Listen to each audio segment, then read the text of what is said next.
নমস্কার বন্ধুরা, আপনারা দেখছেন বাংলা নিউজ 099।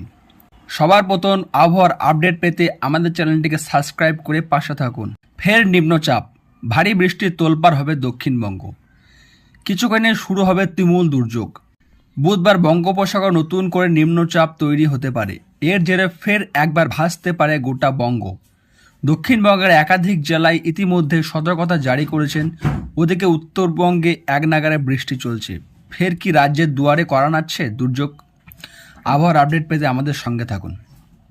আবহাওয়া দপ্তর জানাচ্ছেন, আজ ফের বৃষ্টির সম্ভাবনা রয়েছে দক্ষিণের দুই উপকূল জেলায়, দক্ষিণ চব্বিশ পরগনা এবং পূর্ব মেদিনীপুরে। বৃষ্টি হবে পশ্চিম মেদিনীপুর, ঝাড়গ্রামেও। বজ্রবিদ্যুৎ সহ বৃষ্টির সম্ভাবনা রয়েছে এসব জেলায়।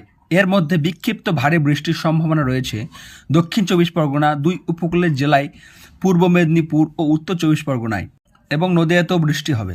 আজ উপকূলীয় জেলায় অর্থাৎ দক্ষিণ চব্বিশ পরগনা ও পূর্ব মেদিনীপুর মৎস্যজীবীদের সমুদ্রে যাওয়ার উপর সতর্কতা জারি করা হয়েছে। এছাড়া কলকাতা সহ হাওড়া, হুগলি, ঝাড়গ্রাম, পুরুলিয়া, বাঁকুড়া, পূর্ব বর্ধমান, পশ্চিম বর্ধমান, বীরভূম, মুর্শিদাবাদ সহ দক্ষিণবঙ্গের একাধিক জেলায় হালকা থেকে ভারী ধরনের বৃষ্টি হতে পারে। ভিজতে পারে শুক্রবার পর্যন্ত। বুধবার সকাল থেকে আংশিক মেঘলা আকাশ। কলকাতা শহরে হালকা বৃষ্টির সম্ভাবনা রয়েছে। তবে এদিন নিম্নচাপ তৈরি হলেও আবারও বাড়বে বর্ষণ। তবে আগামী কয়েকদিন দক্ষিণবঙ্গের একাধিক জেলায় বৃষ্টি হলেও বাতাসে জলীয় বাষ্প পরিমাণ বেশি থাকায় আর্দ্রতাজনিত অস্বস্তি, ভ্যাপসা গরম থাকবে। উত্তরের দুর্যোগপূর্ণ পরিস্থিতি। বুধবার ভারী থেকে অতি ভারী বৃষ্টির সম্ভাবনা রয়েছে জলপাইগুড়ি ও আলিপুরদুয়ারের। এছাড়া ভারী বৃষ্টি হবে দার্জিলিং, কালিম্পং এবং কোচবিহার। এছাড়া বাকি জেলাগুলিতেও বজ্রবিদ্যুৎ সহ হালকা থেকে মাঝারি বৃষ্টি চলবে।